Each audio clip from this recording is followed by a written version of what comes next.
di lokasi kubu pemenang Bangkok. Pajero ado, CRP ado, Rebon ado. Ramai di media sosial, video yang menampilkan lokasi pemukiman suku anak dalam di Kabupaten Merangin, Jambi menjadi tempat penggadaian dan penggelapan mobil rental. Para pengusaha rental mobil meminta pihak kepolisian mengambil tindakan tegas terhadap suku anak dalam yang menerima gadaian mobil rental yang digelapkan. Kita meminta Polda Jambi untuk lebih serius menangani dan menanggapi keluhan hati para pengusaha sewa mobil di Provinsi Jambi yang saat ini banyak unitnya yang digunakan atau dikriminalkan oleh penyewa dan dikirim ke suku anak dalam.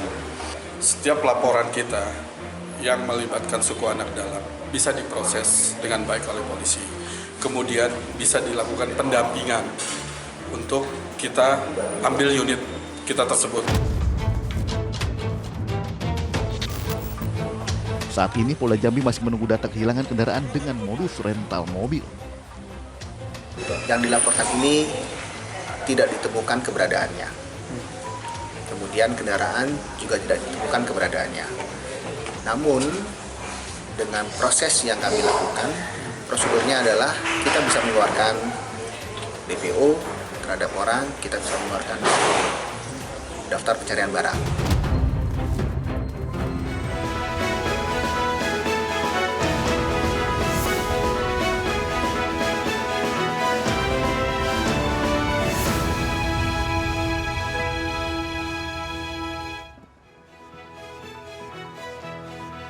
Kasus penyiraman air keras yang terjadi pada Agus Salim semakin berkepanjangan. Bermula pengumpulan donasi untuk pengobatan mata Agus, malah kini kasusnya berujung laporan polisi. Kuasa hukum Agus Salim, Farhad Abbas, melaporkan Novi, pendiri Yayasan Peduli Kemanusiaan, atas dugaan pencemaran nama baik dan dugaan tindak pidana pemerasan. Tak berhenti di situ, Denny Sumargo, seorang YouTuber, juga turut dilaporkan. Apa akhir dari kasus ini? Kita akan bahas selengkapnya dalam The Prime Show. Kisruh donasi Agus penggalangan dana berujung pidana. Saya hadir di sini untuk kemudian mencermati polemik donasi kemanusiaan ini yang belakangan ujung-ujungnya ke proses hukum. Kamu ini menjual kesediaannya Agus sehingga dapat uang. Kalian mulai saat ini jangan berpikir gara-gara Novi Agus disumbang. Walaupun ada 1000 Nopi, kalau nggak ada orang buta, nggak ada yang derita kayak gini, siapa yang mau nyumbang? Ini adalah pemerasan. Kalau misalnya emang kebutuhannya bukan untuk pengobatan, mungkin itu lain cerita dari awal. Gitu nggak akan dibuka juga, itu sih. Yang penting kita baik-baik aja, ngomong dari hati ke hati, maunya Mbak Nopi apa, ke Agus, maunya seperti apa.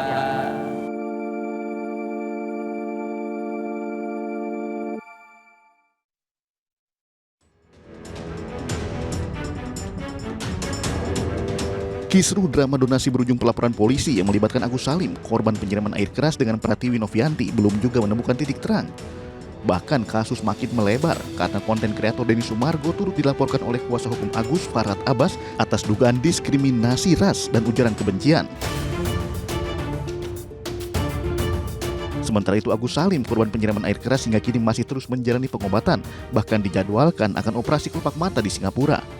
Kendati demikian, Agus menyebut kondisi penglihatan matanya masih sama seperti sebelumnya. Mata kiri sudah tertutup, sedangkan mata kanan masih bisa melihat cahaya.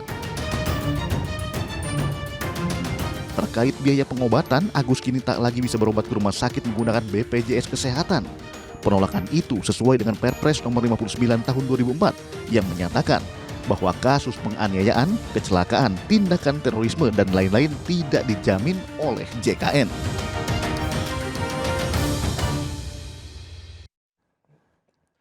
Mirsa, sebelum kita membahas lebih lanjut kasus penyiraman air keras Agus Salim hingga kisruh penggunaan dana donasinya, kita akan simak awal mula perjalanan kasusnya. Saya akan jelaskan kepada Anda, peristiwa penyiraman air keras ini adalah awal mulanya yang terjadi pada Minggu 1 September lalu. Pada saat itu, Agus dan istrinya sedang menaiki sepeda motornya berboncengan dengan istrinya, dan pada saat itu ia diserang secara tiba-tiba, disiram air keras oleh pelaku yang sudah membuntutinya dari belakang. Kemudian polisi menetapkan JJS alias Aji sebagai tersangka penyiram air keras Agus Salim bersama dengan istrinya. Menurut keterangan polisi pada saat itu peristiwa itu dilatar belakangi sakit hati tersangka kepada Agus lantaran ditegur karena masalah pekerjaan, di mana Agus merupakan seorang atasan di tempat tersangka Aji bekerja. Selanjutnya, seperti inilah kondisi Agus pada saat di rumah sakit pasca penyiraman air keras. Ya, cukup memprihatinkan tentu saja. Dan kasus penyiraman air keras yang dialami oleh Agus ini menyentuh banyak pihak, pemirsa. Saat itu Agus mengajukan permohonan bantuan melalui pegiat media sosial Pratiwi Novianti. Agus melalui Novi dan yayasannya memberikan uang sejumlah 35 juta rupiah dari hasil penggalangan donasi untuk Agus. Dan di luar dugaan terjadilah kisruh donasi mencapai angka fantasi 1,3 miliar rupiah. Bahkan lebih. Pada saat itu Novi menuding Agus menyalahgunakan uang donasi yang harusnya diperuntukkan untuk biaya pengobatan matanya. Atas dugaan Novi tersebut, Agus lantas melalui penasihat hukumnya melayangkan laporan polisi terhadap Novi terkait dengan pencemaran nama baik, bahkan dugaan pemerasan. Dan ujung-ujungnya kisruh donasi ini kian melebar, banyak yang dilaporkan, ada beberapa nama termasuk salah satunya Denny Sumargo yang turut dilaporkan atas dugaan diskriminasi ras atau ujaran kebencian. Ini sebagai buntut adanya pertemuan dengan Farhad dan juga Denny Sumargo pada saat di kediamannya, di mana Denny Sumargo datang ke kediaman Farhad Abbas. Dan pemirsa, tentu kita ingin meletakkan duduk perkara ini, awal mulanya dan seperti apa solusinya. Tentu kita akan membahasnya bersama dengan sejumlah narasumber yang sudah hadir di studio saya. Pada malam hari ini ada Bung Ilal Ferhat. Bung Ilal, terima kasih. Kuasa hukum dari Agus Salim. Agus. Ya.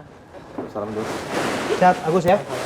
Terima kasih Bang Parasian ya. Parisman ya. Bang Parisman Sihaloho. Ya. Kuasa hukum donatur ya. Donatur. Dan Bang Pablo Benoa. Terima kasih Bang Pablo Ya. sebagai tim hukum Novi ya. Dan melalui sambungan Zoom kita juga sudah tersambung bersama dengan Pak Tony RM yang merupakan praktisi hukum. Pak Tony bersama kita ya Pak Tony ya. Iya, selamat sore. Ya. Dan sebetulnya kita juga mengundang Mbak Pratiwi Novianti, namun karena satu dan lain hal memang yang bersangkutan tidak ataupun berhalangan hadir bersama dengan kita. Tapi saya terlebih dahulu ke Agus. Agus, gimana keadaannya? Saya dengar informasi terakhir sudah bisa melihat, betul atau tidak? Kalau melihat ini banget itu enggak sih. Kayak cuman rabun gitu, itu pun harus deket banget gitu. Enggak bisa jauh. Cuman ya begini doang jaraknya. Apa itu? Remang-remang? Remang lebih kayak gimana ya? Pokoknya itu kayak blur gitu sih. Blurnya itu kental gitu. Oke. Iya, ya kadang-kadang bisa ngelihat. Iya, maaf. Oke. Nah ini biasanya kan yang diperban ada dua mata ya? Iya, kalau Mas ini Agus ya? udah nutup nggak bisa ngelihat sama sekali lagi. Oke. Kalau ini masih bisa ngelihat. Ini masih bisa melihat sama sekali. Cahaya itu juga sih. Oke, kalau dengan seperti ini, lighting seperti ini, cahaya mengganggu nggak? Enggak sih, kalau nggak terlalu terang banget sih. Oke. Karena kan ditutup, kalau kebuka sih mungkin bisa jadi ganggu sih. Oke. Kalau mau digunakan kacamatanya silakan loh, Mas Agus. Kalau ingin digunakan kembali kacamatanya, maaf ya. Ya, silakan Mas Agus. Iya, terima kasih Pak. Oke. Ya, Mas Agus, kita berharap tentu saja yang terbaik. Kami dengar juga upaya perawatan tetap dijalankan. Rencananya sudah ada jadwal akan operasi. Hari ini disebutkan check up untuk jelang operasi, betul tidak? Betul itu. Udah tadi ke JC Center. Jadi rencananya itu di hari Rabu. Di hari Rabu kalau nggak salah. Rabu tanggal? Rabu depan. Ya, Oh, Rabu depan? Iya, Rabu depan tanggal 20 berarti ya? Iya. Rabu depan tanggal 20 November rencananya akan operasi? November. Oke, operasi apa itu yang dijadwalkan? Itu operasi kelopak mata, cuman itu nanti resikonya dari dokter tersendiri udah dijelasin. Kalaupun nanti operasi itu kan nanti semua jaring-jaringannya diangkat. Jadi kemungkinan besar itu cahaya yang saya lihat itu udah nggak kelihatan sama sekali lagi. Penglihatan yang saya samar juga nggak bakalan bisa ada lagi penglihatan gitu sih kata dokternya. Itu resikonya? Ya, itu resikonya sih katanya. Kalau misalnya itu juga kalau mau nggak dioperasi juga nggak apa-apa katanya gitu. Nanti dia nutup sendiri seperti mata yang di sebelah kiri. Tapi katanya. tentu ada hal yang ingin dicapai dong. Tentu ada kemajuan. Iya, saya sih nanti lewat operasi itu. Iya, saya sih kan keinginannya itu bisa penglihatan saya tuh lebih gitu. Cuman kan dari kondisi mata saya, dokter udah memvonis gitu, udah berat gitu. Cuman ada rencana dari Pak Farhat sama Pak Krisnamurti mau bawa saya ke Singapura gitu. Sebelum nanti operasi ini gimana kalau misalnya nanti ada ya mujizat dari Allah gimana lah gitu. Oke. Ini saya dengar dokter Anda ganti-ganti nih. Pernah ke Enggak sih. RSCM, sekarang ke Jakarta Eye Center ya? Itu untuk dokternya sama aja, mau di RSCM mau di JC Center juga sama aja sih, dokternya sama-sama dokter itu juga. Oke, untuk ke Singapura sendiri tujuan kemana itu? Kalau Singapura itu ya mau periksa ke mata juga apakah masih bisa gitu. Gitu. Second opinion. Iya, kita kan berusaha namanya kata Pak Farhat sama Pak Oke. Krisnamurti. Ya, tentu. Ikhtiar itu harus dilakukan ikhtiar ya, gitu. baik ya. Iya. Yang ingin saya ketahui, ada kendala tidak dengan pembiayaan dan sebagainya? Kalau untuk biaya enggak sih, ditanggung sama Pak Krisnamurti. Ini yang Jakarta Eye Center ini? Iya, nggak ada sih. Nggak ada kendala karena ditanggung semua sama Pak Krisnamurti nanti.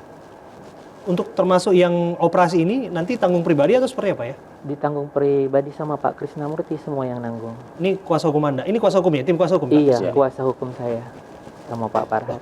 Kenapa harus Pak Krisnamurti? Karena kan kita tahu Agus sendiri sudah tahu kan ada bantuan untuk pengobatan matanya yang ada dalam rekening yayasan sekarang. Kenapa nggak pakai itu aja? Ya trauma juga atas kejadian-kejadian yang kemarin itu Pak.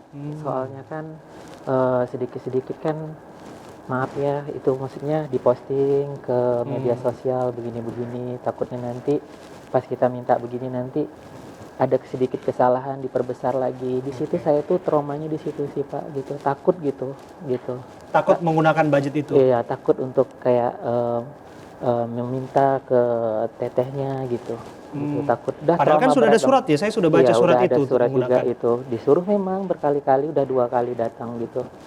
Gitu. Dengan kejadian seperti ini juga kan kita udah ada proses hukumnya juga gitu sih Pak. Oke, jadi Anda tetap mengutamakan apa yang disampaikan atau apa yang diperbantukan oleh dari kuasa hukum Anda ya? Dibanding kemudian bahwa akan ada intrik-intrik, ada masalah kelak ke depan. Kira-kira begitu? Iya, kan itu memang hak saya gitu. Kan dari awal juga memang tidak ada masalah donasi, tidak ada perjanjian apa-apapun, kecuali cuma penayangan YouTube, tidak ada pengarahan apapun ke Agus secara pribadi, ke istri juga sama. Uang ini digunakan seperti ini, itu tidak ada sama sekali. Terus untuk kayak dibilangnya saya menyalahgunakan donasi, kayak bagi-bagi warisan gitu. Dia kan sekarang Bapak pikir aja lah ya, di dalam saya lagi seperti ini, saya kan tinggal di tempat rumah Wawa. Di rumah Wawa itu saya sudah ke sana. Iya. Kan ketemu dengan Agus juga. Iya, ketemu sama Agus juga. Mungkin Bapak udah lihat kondisinya seperti apa, tempat tinggal saya seperti apa. Ya, Bapak lihatlah seperti apa keadaan saya seperti sana, siapa yang ngurusin saya gitu. Dari awal kan memang Wawa ini mengurusin saya gitu. Makanya saya berinisiatif karena itu kan nggak ada arahan uang donasi itu buat apa-apanya gitu kan. Jadi saya mikir, uang donasi ini milik saya gitu kan. Karena ini masuk ke rekening pribadi saya gitu. Sekalipun bahwa disebutkan untuk biaya rumah, kami juga dengar ada biaya sekolahnya. Sekolahnya juga Anda bantu itu lewat rekening itu? Kalau itu saya nggak tahu menahu lah masalah yang itu. Saya tahunya itu cuma masalah rumah itu sih gitu. Oke, ya. Kita nanti akan meminta tentu saja pandangan dari tim hukumnya Pak Novi dan juga dari kuasa hukum dari donatur ya. Ada mewakili berapa donatur ini, Pak Risman? Jadi kalau donatur yang kita wakili itu ada hampir ratusan ya. Ratusan ya. Jadi ada koordinatornya ada. Jadi ada beberapa koordinator, jadi disatukan di dalam satu koordinator dan koordinatornya memberikan kuasa kepada kita. Kenapa sampai punya penasihat hukum ya para donatur ini? Ya, jadi mungkin begini ya.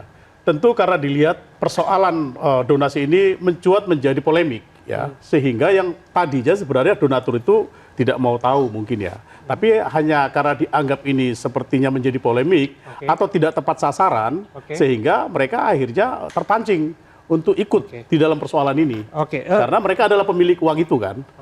Sesungguhnya kalau sudah diberikan kepada orang lain kan orang lain yang memiliki uang itu sesungguhnya karena kan pada awalnya kan mereka memberikan kan. Oke. Jadi mereka ini menarik juga nih, ada donatur yang justru mempersoalkan pemberian mereka. Kira-kira begitu maksud Anda? Tidak mempersoalkan pemberiannya. Jadi hanya karena tidak tepat sasaran diduga berdasarkan informasi yang berkembang, di mana tujuan awalnya itu adalah untuk pengobatan mata daripada Agus. Hanya menjadi polemik ketika di media itu ada buat A, buat B, buat C, itu persoalannya.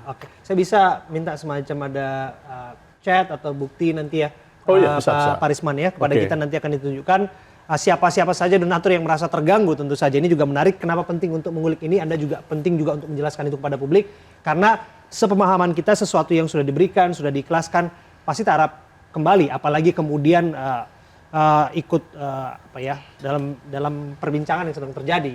Ini cukup menarik. Kita akan bahas saat lagi, kami akan kembali untuk Anda saat lagi dalam The Prime Show.